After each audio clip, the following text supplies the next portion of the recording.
जो 7 अप्रैल से 20 अप्रैल तक भारतीय जनता पार्टी सामाजिक न्याय पखवाड़ा के रूप में यह कार्यक्रम कर रही है और प्रधानमंत्री का जैसा लक्ष्य है कि हर वर्ग तक और खासकर दलित, ओबीसी और पिछड़े वर्ग तक सरकार की योजनाएं उन तक पहुंचे, उनको सब लोगों को लाभ मिले, तो उन योजनाओं के लाभ के लिए आवश्यक है कि उसकी जानकारी सब लोगों तक पहुंचे, तभी लाभार्थी जो है उन योजनाओं का लाभ प्राप्त कर सकते हैं। तो आज उसी के उपलक्ष्य में यह हमारी अगली पत्रकार वार्ता है अंबेडकर जी के जयंती पर। हमारा सौभाग्य है कि हमारे बीच आदरणीय डॉक्टर वीरेंद्र कुमार जी उपस्थित हैं। सरल स्वभाव के प्रतीक, 7 बार से सांसद रहे और केंद्रीय मंत्री, सामाजिक न्याय और अधिकारिता मंत्रालय का हमें सानिध्य प्राप्त है। उनका हम उद्बोधन भी सुनेंगे। हमारे साथ भारतीय जनता पार्टी के महासचिव श्री दुष्यंत गौतम जी भी साथ हैं। उनका भी हम यहाँ पे विषय हमारे सामने रखेंगे, जो इस वर्ग की समस्याएं और उनके समाधान के लिए कई वर्षों से समाज में काम कर रहे हैं। भारतीय जनता पार्टी के जो एससी मोर्चा है उसके अध्यक्ष श्री लाल सिंह आर्य जी भी हमारे बीच में यहाँ पर हैं और भारतीय जनता पार्टी के राष्ट्रीय प्रवक्ता गुरु प्रकाश जी भी हमारे बीच हमारे साथ हैं। आज का दिन इसलिए बहुत महत्वपूर्ण हो रहा है कि आज ही के दिन सरकार ने एक महत्वपूर्ण निर्णय की घोषणा भी की है। यह जो आरक्षण है पदोन्नति के अंदर, उसके अंदर सुप्रीम कोर्ट के कारण कई दिनों से कुछ रुकावटें आ रही थी। उसमें डेटा कलेक्शन का एक महत्वपूर्ण विषय था जो सुप्रीम कोर्ट ने रखा, उसके ऊपर सरकार ने निर्णय लिया है और डेटा कलेक्शन का आज वो कार्य भी सरकार ने, मोदी सरकार ने निर्णय लिया है। तो मैं आज की इस पत्रकार वार्ता में आदरणीय डॉक्टर वीरेंद्र सिंह जी से निवेदन करूंगा कि वो निवेदन करूंगा आदरणीय दुष्यंत गौतम जी से, जो महासचिव हैं हमारे, वह पत्रकार वार्ता को संबोधित करें। आदरणीय दुष्यंत जी। बंधु, आज की प्रेस वार्ता में आप सबका स्वागत है। हमारे बीच में उपस्थित सामाजिक न्याय अधिकारिता मंत्री आदरणीय वीरेंद्र कुमार जी, भारतीय जनता पार्टी अनुसूचित मोर्चा के राष्ट्रीय अध्यक्ष लाल सिंह आर्य जी, राष्ट्रीय प्रवक्ता गोपाल कृष्ण अग्रवाल जी, राष्ट्रीय प्रवक्ता श्री गुरु प्रकाश पासवान जी। बंधु, जैसा आपको विदित है, पहले भी एक प्रेस कॉन्फ्रेंस हो चुकी कि भारतीय जनता पार्टी ने 7 अप्रैल से 20 अप्रैल तक का एक सामाजिक न्याय पखवाड़ा बनाया है और जिसमें प्रतिदिन प्रधानमंत्री गरीब कल्याण योजनाओं के कोई न कोई कार्य है जो जनता और गरीबी उन्मूलन के लिए एक जनता के बीच में जाने का हमारे मंडल के कार्यकर्ता मंडल स्तर तक सभी के बीच में जा रहे हैं। आज भाजपा, जैसे कि आपको मालूम है, हम 6 राष्ट्रीय कार्यक्रम करते हैं। भाजपा का स्थापना दिवस, डॉक्टर भीमराव अम्बेडकर जयंती उसमें प्रमुख पे है, श्यामा प्रसाद मुखर्जी स्मृति बलिदान, पंडित दीनदयाल उपाध्याय जयंती, सुशासन दिवस और समर्पण दिवस, उसमें प्रमुखता से डॉक्टर भीमराव अम्बेडकर जी का जन्मदिन भी रखा गया है। और यही नहीं, वैसे भी भारतीय जनता पार्टी डॉक्टर भीमराव अम्बेडकर जी के विचारों से ओतप्रोत होकर शुरू से ही चलती है। और आपने देखा होगा हमारी सदस्यता पर्ची जो भी बनी थी उसके अंदर भी पहले जनसंघ काल से ही चला आ रहा है कि जो छुआछूत मानेगा वो भारतीय जनता पार्टी का सदस्य नहीं बन सकता। और डॉक्टर भीमराव अम्बेडकर जी, वाल्मीकि, रविदास जी के जन्मदिन को स्वयं भारतीय जनता पार्टी बनाएगी, ऐसा पहले से ही उल्लेख उसके अंदर है। आज उसमें ही अम्बेडकर जयंती हम बना रहे हैं। आज बाबा साहब के सुबह सुबह ही कार्यक्रम लिए गए हैं। सभी मंडलों में उनके स्टेचुओं को साफ करना, स्वस्थ करना, माल्यार्पण करना और उनके जीवन पर छोटी छोटी गोष्ठियों का आयोजन करना। उस गोष्ठियों में बाबा साहब से जुड़े हुए अनेक कार्यक्रम, बाबा साहब का भारत देश को योगदान, ये सभी का उल्लेखनीय कार्य होता है। और उसके साथ साथ इस जन्मदिन को हम ऐसे भी मनाते हैं, सेवा कार्य भी करते हैं। ब्लड बैंक, अनेक हॉस्पिटलों में फल वितरण और साथ साथ सेवा बस्तियों में अन्न खाद्य पदार्थों का वितरण, सरकारी सहायता हैं उन तक पहुँचे, इस सभी के लिए हम जन जागरण का कार्य भी लगातार कर रहे हैं। मतलब जैसे आपको मालूम है कि डॉक्टर भीमराव अम्बेडकर के जीवन को अगर हम देखें तो कांग्रेस सरकार ने आज़ादी के बाद अनेकों ने महापुरुषों ने जिन्होंने आज़ादी में भाग लिया है उनके जीवन को किसी प्रकार से इस पर बंद करके रखा ताकि उनके जीवन में नहीं मालूम पड़े। मैं एक डॉक्टर अम्बेडकर ही नहीं, उसमें देखें तो चंद्रशेखर आज़ाद हैं, सुभाष चंद्र बोस हैं, शहीद भगत सिंह है, सरदार वल्लभ भाई पटेल है, मौलाना आज़ाद है। ऐसे सभी लोगों को डॉक्टर भीमराव अम्बेडकर जी के जीवन के बारे में जितना उनके बारे में वर्णन करना चाहिए था उतना वर्णन नहीं किया गया, जिसके कारण से आपने देखा होगा डॉक्टर अम्बेडकर जी दलितों के ही नेता बनकर रह गए। और उसके लिए मैं समाज के अनेक लोगों का धन्यवाद भी करना चाहता हूँ।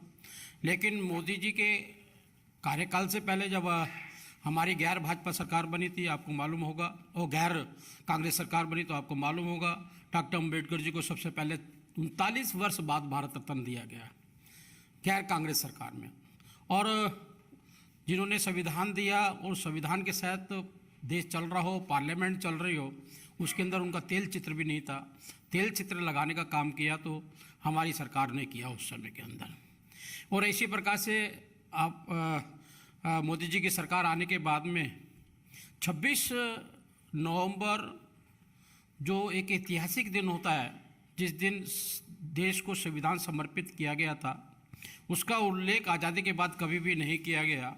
स्वयं 2015 के अंदर 26 नवंबर को डॉक्टर भीमराव अंबेडकर जी के इस दिवस को संविधान दिवस के रूप में जो घोषित किया, इसके लिए हम नरेंद्र मोदी जी का धन्यवाद करते हैं। और ये धन्यवाद ही नहीं करते हैं बल्कि उस दिन की 2 दिन की गोष्ठी, उस दिन की जो पार्लियामेंट चली थी उसमें जो योजनाओं का उल्लेख किया गया कि श्रमिकों के लिए जो किया, महिलाओं के लिए किया, रिजर्व बैंक की कल्पना, डीमोनेटाइजेशन, प्लानिंग कमीशन और जल के लिए बड़े और अनेक बांध का निर्माण। देखा जाए तो जो हम सोचते थे कि डॉक्टर अम्बेडकर दलितों के नेता हैं, ऐसा नहीं। डॉक्टर अम्बेडकर जी 26 नवंबर 2015 के बाद जो उल्लेख के बाद मालूम पड़ता है, डॉक्टर अम्बेडकर जी इस भारत के निर्माण के अंदर उनका बहुत बड़ा योगदान रहा है। और साथ साथ अनेकों ने महापुरुषों की समाधियां भी आपने देश के अंदर देखी होगी, संग्रहालय भी देखे होंगे, लेकिन देश के अंदर कहीं भी डॉक्टर अम्बेडकर जी का संग्रहालय भी नहीं था, ना समाधि थी। आज इस 7 वर्ष के कार्यकाल में मोदी जी के समर्पण भाव डॉक्टर अम्बेडकर जी के लिए जो उनकी आस्था है वो भी साफ साफ दिखाई देती है। पंच तीर्थों के रूप में जन्मभूमि महू मध्य प्रदेश के अंदर, जहाँ डॉक्टर अम्बेडकर पैदा हुए थे, और मैंने भी खुद वहाँ पर पहले देखा था क्योंकि वो उनके पिताजी सेना में कार्य करते थे। तो एक छोटा सा कमरा जो सैनिकों को मिलता है, एक ट्रंक सा रखा हुआ होता था, बाकी कुछ भी नहीं था। खुद हमारी सरकार आई, हमने खाली उस स्थान को संग्रहालय ही नहीं, एक बड़ा भव्य स्मारक बनाकर और साथ साथ उस क्षेत्र को अम्बेडकर नगर के नाम से घोषित किया। और आज अम्बेडकर जी के नाम पर आज 14 अप्रैल है, क्योंकि अम्बेडकर जी को पूजने वाले अनेक अनुयायी ऐसे हैं जिनको किसी प्रकार से लाना या ले आना नहीं पड़ता। लाखों की संख्या में 14 अप्रैल को वहीं इकट्ठा होते थे, लेकिन व्यवस्थाएं नहीं हुआ करती थी। आज अम्बेडकर कुंभ के नाम से वहाँ पे उसका आयोजन किया जाता है। और इसी प्रकार से शिक्षा भूमि, जहाँ डॉक्टर अम्बेडकर जी ने शिक्षा ली थी, उस बिल्डिंग के मालिक ने साफ साफ लिख दिया था कि यहाँ पर विश्व के सबसे बड़े लोकतांत्रिक देश भारत के संविधान के निर्माता डॉक्टर भीमराव अम्बेडकर जी पढ़कर गए थे। और मैं इसको बेचना चाहता हूँ। चाहती तो कांग्रेस सरकार भी अपना समर्पण दिखा सकते थे, लेकिन कभी ऐसा नहीं किया। उस भूमि को खरीदकर आज वहाँ पे बहुत बड़ा संग्रहालय बनाने का कार्य चल रहा है। आदरणीय आप सामाजिक न्याय अधिकारिता मंत्री जी के माध्यम से 100 बच्चे वहाँ पे प्रतिभावान वहाँ जाते हैं, उनको शिक्षा देने का कार्य भी हमारी सरकार करती है। दीक्षा भूमि का निर्माण हो, ऐसे ही दिल्ली के अंदर 26 अलीपुर है, परिनिर्वाण दिवस है। ऐसी चेत भूमि आपने देखा होगा ना, सबकी समाधियाँ आपको मिल जाएंगी, लेकिन डॉक्टर भीमराव अम्बेडकर जी की समाधि कहीं पे नहीं मिलेगी।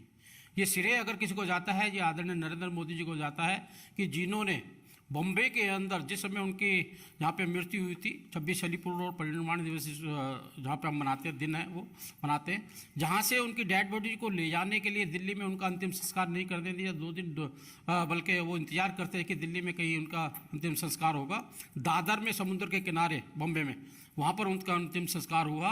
और हमारी शिवसेना अलायंस की सरकार बनी थी, आदरणीय गडकरी जी उस समय मंत्री थे, तो उन्होंने जाके वहाँ पर चेत भूमि पे छोटा सा एक भूमि को बना के वहाँ पे एक स्थान सा बनाया गया था। लेकिन आज मैं गौरव से कह सकता हूँ आदरणीय नरेंद्र मोदी जी के नेतृत्व के अंदर वहाँ पर हिंदू मील बंद कर 10 एकड़ के अंदर वहाँ बहुत बड़ा डॉक्टर अम्बेडकर जी की समाधि और चेत भूमि के नाम से बनाने का काम चल रहा है।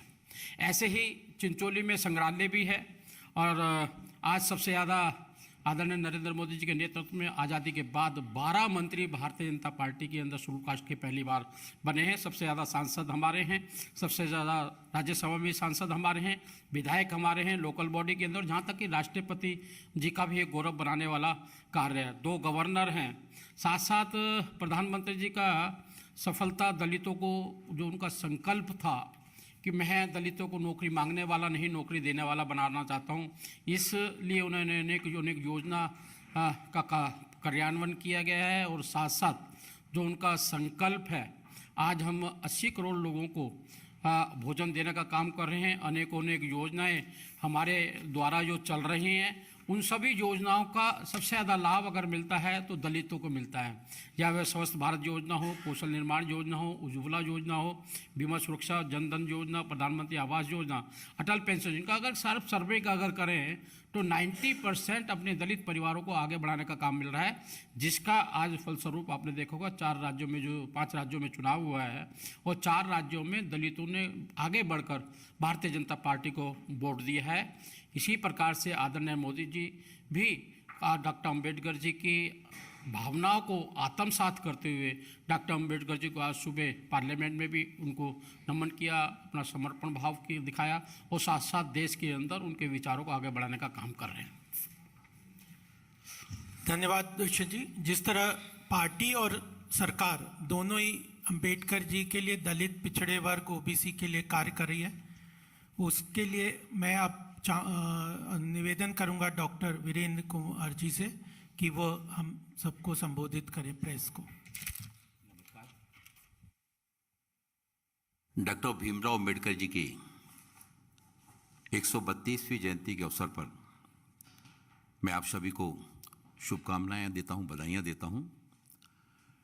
सामाजिक न्याय और अधिकारिता मंत्रालय हमारे देश की लगभग 60% आबादी को किसी न किसी योजना के माध्यम से स्पर्श करती है और विकास में बराबरी की भागीदारी करने के लिए इसके लिए एससी, ओबीसी, डीएनटी और कमज़ोर वर्ग के जो लोग हैं, उनके साथ ही साथ हमारे देश के जो सीनियर सिटीजन हैं और बड़ी मात्रा में हमारी जो युवा पीढ़ी ड्रग्स के कारण परिवारों के वातावरण को विषाक्त कर रही है, ऐसे सारे लोगों के कल्याण के लिए सामाजिक न्याय अधिकारिता मंत्रालय के द्वारा आदरणीय प्रधानमंत्री नरेंद्र मोदी जी का जो सोच है, सबका साथ सबका विकास और सबको साथ लेकर चलने की भावना डॉक्टर भीमराव अम्बेडकर जी ने जब संविधान की रचना की थी, तो संविधान की रचना में उन्होंने समाज के प्रत्येक वर्ग के बारे में, सबके लिए उसमें संविधान में व्यवस्थाएं की गई। वो सबसे बड़ी चीज़ जो संविधान के निर्माण के समय जो भाव रखा गया, वो भाव ये रखा गया कि उन्होंने पूरे देश को एकात्म रूप से मानकर संविधान की रचना की, जिसमें सिखों के लिए कोई अलग से या बौद्ध के लिए संविधान अलग से या जैन के लिए संविधान अलग से ना करके पूरे भारत को एक रूप में देखते हुए और एक ही संविधान की रचना की।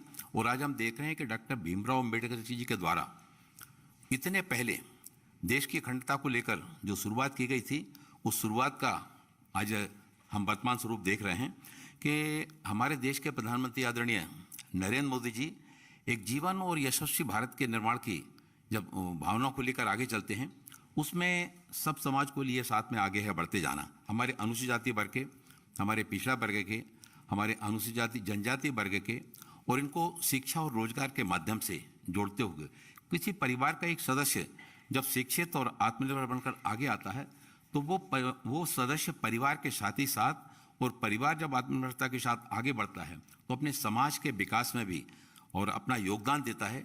जो देश के प्रधानमंत्री आदरणीय नरेंद्र मोदी जी भारत को आत्मनिर्भर बनाने की जब बात करते हैं, तो उसमें हमारे इन वर्गों के लिए एक और जहां शिक्षा के माध्यम से, वहीं हमारे ट्रेनिंग पार्टनर के साथ में स्किल ट्रेनिंग देकर उनके जीवन में किस तरह से उनको आर्थिक रूप से सक्षम बनाने के लिए, उनको शिक्षित करने के लिए, उनको आर्थिक रूप से सक्षम बनाने के लिए देश के प्रधानमंत्री आदरणीय नरेंद्र मोदी जी के द्वारा जो प्रयास किए जा रहे हैं, उसके कारण से एक बहुत बदला हुआ स्वरूप हम देख रहे हैं। और यही नहीं, अभी हमारे दुष्यंत जी ने जैसा कहा कि डॉक्टर भीमराव अंबेडकर जी के निधन के उपरांत तत्कालीन सरकारों ने किसी भी तरह का स्मारक बनाने की कोई पहल नहीं की, लेकिन 2014 में जब आदरणीय नरेंद्र मोदी जी देश के प्रधानमंत्री बने, प्रधानमंत्री बनने के बाद अभी पंचतीर्थों का उल्लेख सारा दुष्यंत गौतम जी ने किया। उन पंचतीर्थों का निर्माण करा के और समयावधि निर्धारित करके देश के जनजीवन में, देश के हमारे जो अनुसूचित जाति समाज है, जनजाति समाज है, हमारे जो ओबीसी के लोग हैं, इन सब के मन में उन पंचतीर्थों के माध्यम से कभी सोचा नहीं था कि दिल्ली में doctor Bhimrao Ambedkar international centre इस तरह से भव्य रूप में बनकर आएगा, या डॉक्टर भीमराव अंबेडकर जी का जहाँ पर निधन हुआ था वहाँ पर मेमोरियल स्थली के रूप में उसको पुस्तक का आकार देकर डॉक्टर भीमराव अंबेडकर जी के जीवन के बारे में इतने अच्छे ढंग से वहाँ पर जागृति, वहाँ जानकारी वहाँ पर दी जाएगी। चैत्य भूमि, दीक्षा भूमि और शिक्षा भूमि, इस सब का उल्लेख हमारे सम्मानीय दुष्यंत गौतम जी ने किया। उस समय डॉक्टर भीमराव अंबेडकर जी ने और धारा 370 का उन्होंने विरोध किया था, वो उसके पक्ष में नहीं थे, और उन्होंने नेहरू जी और जिन्ना दोनों जी के सामने कि ये धारा 370 ये देश के हित में नहीं है। और आज डॉक्टर भीमराव अंबेडकर जी के उस सपने को साकार करने का काम आदरणीय प्रधानमंत्री नरेंद्र मोदी जी के कुशल नेतृत्व में इसने हमारी सरकार ने न केवल धारा 370 को हटाया, बल्कि उस समय जो डॉक्टर अंबेडकर जी के बारे में जो बात कही गई थी उसको चरित्रार्थ रूप से करके बताया।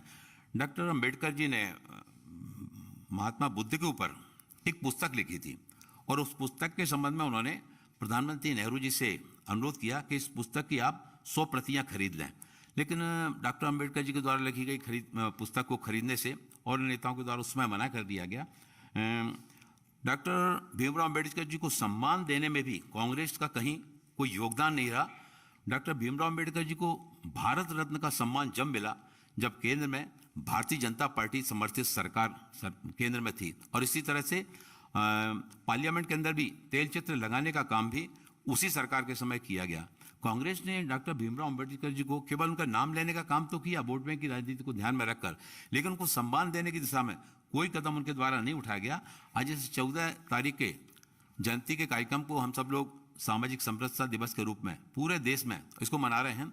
यूएन में भी पहली बार और डॉक्टर भीमराव अंबेडकर जी की और जयंती के समय पे वहाँ पर कार्यक्रमों का आयोजन किया गया। डॉक्टर भीमराव अंबेडकर की जो 125वीं जयंती के अवसर पर आप सभी को याद होगा, सरकार के द्वारा आदरणीय प्रधानमंत्री जी के नेतृत्व में 125 रुपये का और 10 रुपये का और सिक्का जारी किया गया था, ताकि डॉक्टर भीमराव अंबेडकर जी के योगदान को लोग बाग जो है ना उसको याद कर सकें।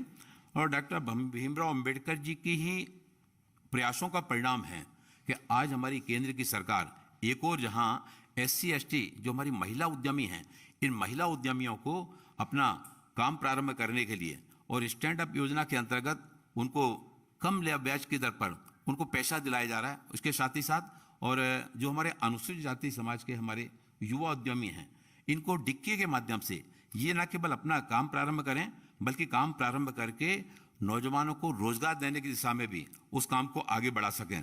और अनुसूचित जाति के बच्चों के लिए अगर हम शिक्षा के लिए अगर हम बात करें तो पहले बजट सिर्फ 1100 करोड़ था, लेकिन भारतीय जनता पार्टी की सरकार ने आदरणीय नरेंद्र मोदी जी के कुशल नेतृत्व में 2021 में इसे बढ़ा करके और 6000 करोड़ रुपया कर दिया गया। और प्रधानमंत्री नरेंद्र मोदी जी दलितों को जॉब क्रिएटर बनाने का जो संकल्प लिया है, आज वो हम डिक्की के माध्यम से हम देख रहे हैं, उसको आगे बढ़ाया जा रहा है। अनुसूचित जाति के छात्रों की जो पोस्ट मैट्रिक छात्रवृत्ति है, इस छात्रवृत्ति में भी एक बड़ा बदलाव किया गया और इसमें 60-40 का रेशो निर्धारित किया गया। सारे के सारे जो विद्यार्थी हैं उनके डेटाज इकट्ठे करके डाटाबेस उसकी जानकारी राज्यों से मंगा करके 60% वो जो छात्रवृत्ति की राशि है वो केंद्र सरकार के द्वारा दी जाएगी और 40% राज्य सरकारों के द्वारा दी जाएगी। पहले कई बार देखने में ये आता था कि छात्रवृत्ति पहुंच जाती थी, संस्थानों को जाती थी और लंबे समय तक छात्रों को नहीं मिल पाती थी, लेकिन अब वो DBT के माध्यम से उन विद्यार्थियों के खाते में सीधी यहाँ से डाली जाएगी।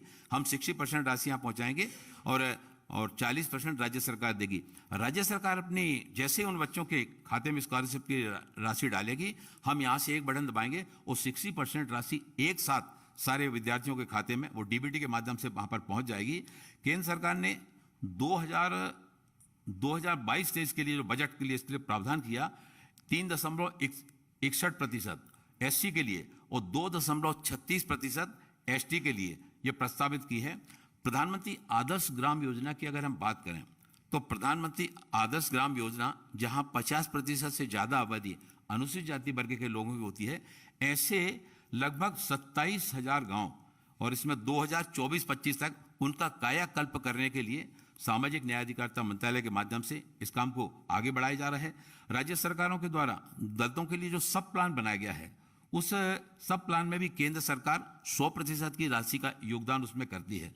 और ये आदरणीय प्रधानमंत्री जी की सोच का ही परिणाम है कि हम हमारा जो अनुसूचित जाति का जो हमारा समाज है, इस समाज को न केवल शिक्षा के रूप से बल्कि ease of doing business living के माध्यम से हम अनुसूचित जाति वर्ग के लोगों की जीवन पद्धति में, उनकी जीवन शैली में किस तरह से हम उसमें सुधार ला सकते हैं, उसके लिए प्रधानमंत्री आवास योजना, उसके लिए उज्ज्वला योजना, उसके लिए उजाला योजना, उसके लिए मुद्रा योजना और ऐसी सारी योजनाओं के माध्यम से हमारे अनुसूचित जाति समाज को उनको समृद्ध करने के लिए, आत्मनिर्भर बनाने के लिए, जब ये समाज आत्मनिर्भर होता है तो वो देश के विकास में भी अपना योगदान देता है। अब इतने सारे प्रधानमंत्री आवास में जो करोड़ों मकान बने, जब मकान बनता है तो उसमें जो मकान बनाने का काम जो मिस्त्री होता है वो हमारा अनुसूचित जाति समाज का होता है। जो मजदूरी के रूप में वहाँ पर श्रमिक काम करता है वो भी अनुसूचित जाति व्यक्ति समाज का व्यक्ति होता है। मैंने बहुत सारे ऐसे मकानों को देखा जो प्रधानमंत्री आवास योजना के अंतर्गत बनाए जा रहे हैं कि जिस हितग्राही को वो पैसा दिया गया वो दिल्ली आकर यहाँ पर मजदूरी करने आते हैं बहुत सारे लोग। उन्होंने जब अपना मकान बनाया तो शासन के द्वारा जो केंद्र सरकार के द्वारा राशि दी गई, उस राशि में ही उन्होंने अपने घर पर जो ईंटें बनाने का काम उन्होंने किया। उन्होंने बाहर से ईंट नहीं ली। और एक मकान मैंने देखा हमारे क्षेत्र में, एक खरगुपुर तेगेला पड़ता, उसके आगे एक हीरालाल अहरवार, वो बहुत अच्छा मतलब मिस्त्री है। उन पति पत्नी ने दोनों ने मिलकर वो ईंटें बनाने का काम किया और मकान बना, उन्होंने दोनों ने मिलकर वो मकान बनाए। अब प्रधानमंत्री आवास योजना में जो स्पेसिफिक जो साइज निर्धारित की गई है उससे बहुत ज़्यादा बड़ा मकान उन्होंने बनाया। जब मैं वहाँ पर दौरा करने के लिए जा रहा था, मैंने कहा ये मकान किसका है, तो बताया ये हीरालाल अहरवार ने बनाया। मैं उस व्यक्ति से पूछा कि आपने शासन के द्वारा जो पैसा दिया गया और उतनी राशि में इतना बड़ा मकान कैसे बनाया? तब उसने कहा हम पति पत्नी दोनों ने मिलकर न केवल ईंटें हमने बनाई बल्कि मजदूरी करने का काम भी हमने किया और इससे जो हमारा जो पैसा बचा, उस बचे हुए पैसे से हम इतना बड़ा मकान बना पाए। इससे एक और तो जहाँ इसके पहले जब वो झुग्गी बनाकर रहते थे, तो आज आप गांव में जाइए, गांव में आपको खपरे नहीं दिखेंगे, पक्के मकान दिखते हैं। लोगों का लाइफ स्टाइल बदल रहा है। खेतों के अंदर भी आप कहीं पर देखेंगे अगर कोई पक्का मकान नजर आ रहा है, उस मकान के पास आप जाकर देखेंगे तो उस पर प्रधानमंत्री आवास योजना लिखा मिलेगा। 60 साल तक जिन लोगों ने राज किया वो केवल गरीबी हटाओ की बात तो करते रहे, लेकिन सही मायने में गरीब की जीवन शैली में बदलाव, उसको आत्मनिर्भर बनाने की दिशा में कोई कदम नहीं उठाए गए।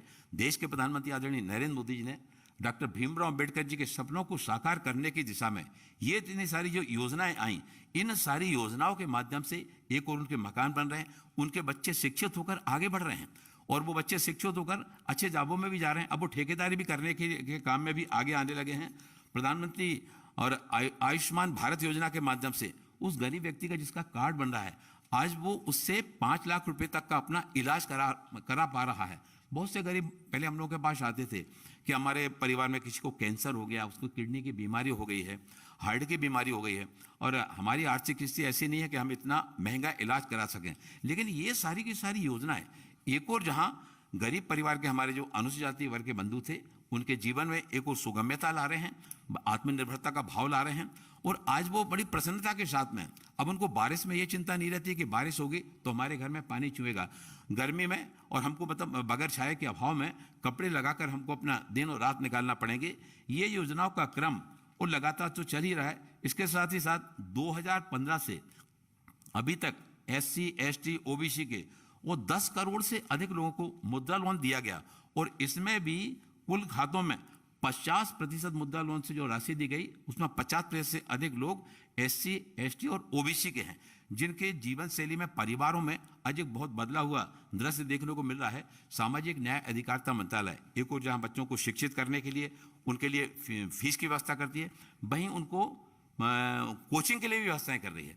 और अनुसूचित जाति के ऐसे मेधावी छात्र जो पढ़ने में अच्छे हैं, ऐसे मेधावी छात्रों को प्री मैट्रिक पोस्ट मैट्रिक की पढ़ाई के साथ ही साथ और वो विदेश पढ़ाई करने जाना चाहते हैं, तो ऐसे लगभग 100 बच्चों को प्रतिवर्ष उनको हम लोग निकाल करके उनका विदेश ओवरसीज जाने का, उनका जाने का खर्चा, आने का खर्चा, उनका वह ठहरने और पढ़ाई करने का, जब तक वो पढ़ाई करते हैं उसका सारा का सारा पैसा और यहाँ से केंद्र सरकार के द्वारा सामाजिक न्याय अधिकारिता मंत्रालय के द्वारा दिया जा रहा है।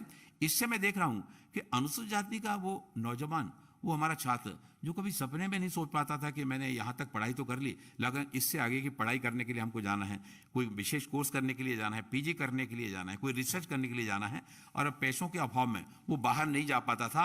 आज देश के अंदर भी शिक्षा के अवसरों को बढ़ाया जा रहा है। विदेश जाने वाले ऐसे हमारे अनुसूचित जाति के जो छात्र हैं उनके लिए भी मतलब वो बढ़ावा दिया जा रहा है। और मेडिकल की पढ़ाई में, इंजीनियरिंग की पढ़ाई में, सारे क्षेत्रों में, साथ ही साथ जो DNT घुमंतु विमुक्त जातियां हैं, उन घुमंतु विमुक्त जातियों के लिए भी उनके लिए विकास बोर्ड वो बनाया गया है ताकि उनको भी स्किल ट्रेनिंग के साथ में जोड़कर और वो बच्चे भी उनके शिक्षित हो सकें और उनको ट्रेनिंग कौशल का ट्रेनिंग देकर वो अपना काम प्रारंभ करना चाहते हैं, उनके लिए भी कम ब्याज की दर पर और पैसा उपलब्ध कराया जा रहा है। साथ ही साथ जो बेगर्स लोग हैं, बेगर्स हमारे समाज के लिए एक बहुत बड़ी चुनौती है कि कैसे उनको व्यवस्था के साथ में जोड़ा जाए। बेगर्स के लिए भी सरकार उस दिशा में भी, और हम लोगों ने एक स्माइल योजना बनाई है, उस स्माइल योजना के माध्यम से ट्रांसजेंडर और बेगर्स दोनों के लिए एक और जहां उनको उस व्यवस्था से बाहर निकालकर वो उनको ठहरने के स्थान वहां पर उपलब्ध कराकर और साथ ही साथ उनको ट्रेनिंग दिलाकर और वो अपना कोई काम कर सकें, प्रारंभ कर सकें।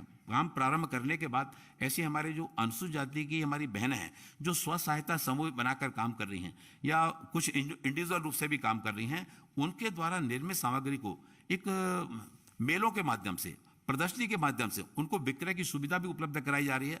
और कई स्थानों पर यह देखने में आ रहा है कि बहनें न केवल वो अपने समूह के माध्यम से बल्कि दूसरी भी बहनों को वो प्रशिक्षण देकर उनके जीवन में, उनके परिवार में कैसे आत्मनिर्भरता का भाव आ सकता है, इसके लिए भी और उसके सरकार के द्वारा लोन दिए जाने के लिए कम ब्याज की दरों पर और ये लोन दिया जा रहा है, जिससे बदला हुआ दृश्य हम आज देख रहे हैं।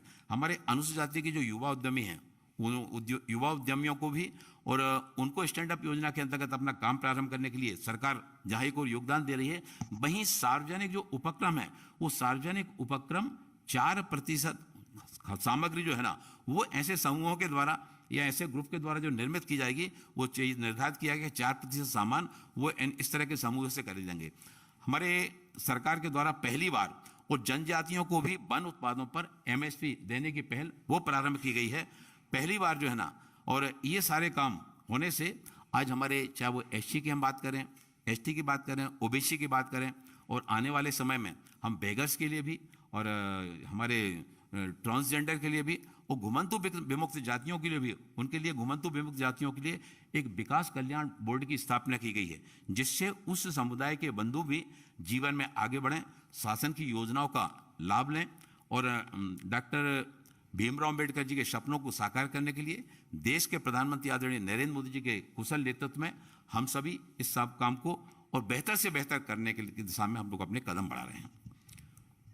धन्यवाद डॉक्टर वीरेंद्र जी। जैसा हमने देखा कि कांग्रेस ने अंबेडकर जी के नाम कभी जो स्थान उनको इतिहास में मिलना चाहिए था वो नहीं दिया। आदरणीय मोदी जी के नेतृत्व में दलित, पिछड़ा वर्ग, OBC इन सब के लिए अनेक योजनाएं पार्टी और केंद्र सरकार दोनों कर रहे हैं। तो अब ये हमारे बीच अपने जो SC मोर्चा के अध्यक्ष लाल सिंह आर्य जी भी और गुरु प्रकाश जी भी हैं। मैं ओपन करता हूं कि अगर कोई प्रश्न हो किसी पत्रकार बंधु के लिए तो वह एड्रेस कर सकते हैं प्रश्न के लिए।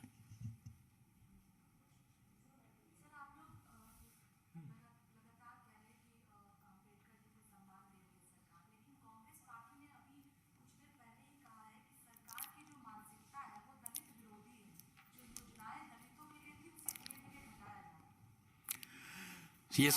एक मिनट, अच्छा, आप कांग्रेस की मानसिकता इससे ही देख सकते हैं कि अभी पंजाब के अंदर उनके सुनील जाखड़ जी ने कहा है पैर की जूती पैर में ही अच्छी लगती है।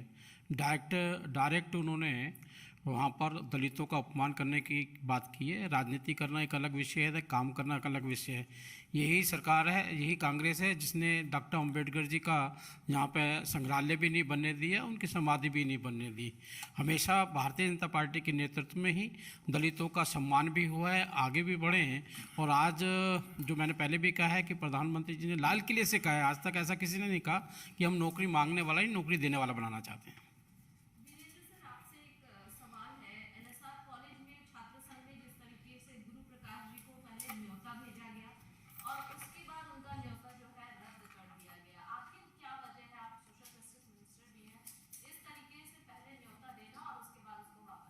कहाँ पर? अब देखिए, इसके बारे में तो मैं जानकारी एकत्रित करके ही आपको कुछ बता पाऊंगा। इस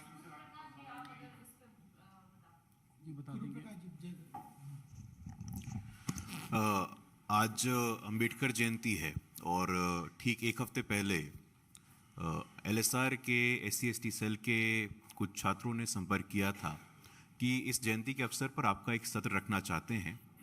अंबेडकर बियॉन्ड कॉन्स्टिट्यूशन, बाबा साहेब अंबेडकर का जो पक्ष था वो संविधान निर्माता के beyond, as a diplomat, as a शिक्षाविद, एज एन इकोनॉमिस्ट, बहुत सारे उनके पक्ष थे। वो मैंने स्वीकार किया था क्योंकि हमारी जो संस्कार है, हमारी पार्टी का जो विश्वास है, हमारी पार्टी की आस्था संवाद में है। हम विवाद नहीं, संवाद में विश्वास रखते हैं। इस नाते मैंने स्वीकार किया था। कल सुबह मुझे ये सूचना दी गई कि इस कार्यक्रम को SFI के छात्रों के विरोध के बाद कैंसिल किया गया है।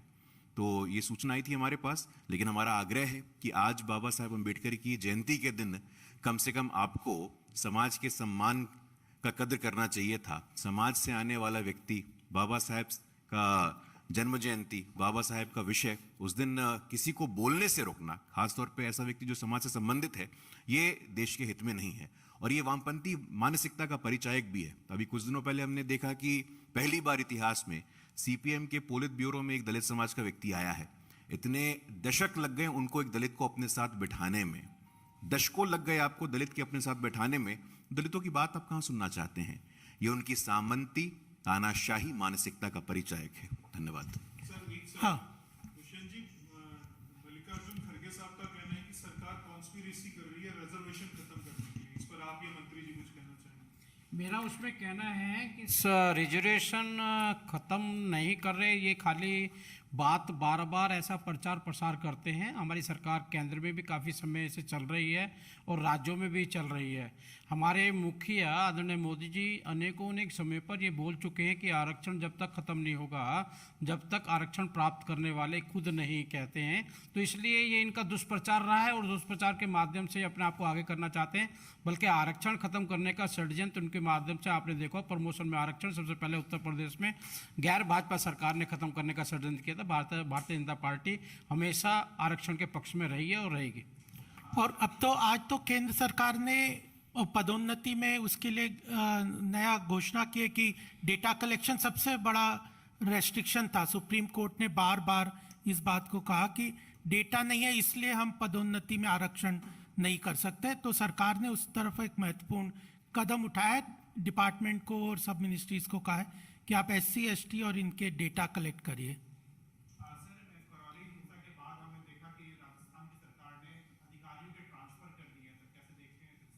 मुझे लगता है करौली के अंदर जो वारदात हुई है, उस वारदात को वहाँ की सरकार किसी भी प्रकार से न्याय नहीं कर पा रही है। वो चाहती तो ऐसी वारदात नहीं होती। पूरे उत्तर प्रदेश में भी कोई भी ऐसी घटना नहीं घटी है, लेकिन वहाँ पे एक वर्ग को संतुष्ट करने के लिए ये घटना को अंजाम देने का काम किया जा रहा है। जिस प्रकार से खुद आपने देखा होगा मध्य प्रदेश में दिग्विजय सिंह जी ने उसका बिहार का एक फोटो था, वो डालकर वहाँ पे दंगा कराने की एक साजिश की गई। ये कांग्रेस की मानसिकता है। तेलंगाना सरकार ने अभी DBT के मामले में जो नया संस्करण आया है DBT का, उसको लागू करने से मना कर दिया सर। ये देश का दुर्भाग्य है। एक राजनीतिक लाभ लेने के लिए जो गरीबों को लाभ मिलना चाहिए, वो अनेक गैर भाजपा सरकारें, दिल्ली में भी आयुष्मान कार्ड लागू नहीं किया गया। अगर आयुष्मान कार्ड दिल्ली में लागू होता तो कोरोना से लाखों लोगों का इलाज होता है। ऐसे वहाँ पर भी है, ऐसे वेस्ट बंगाल में भी है।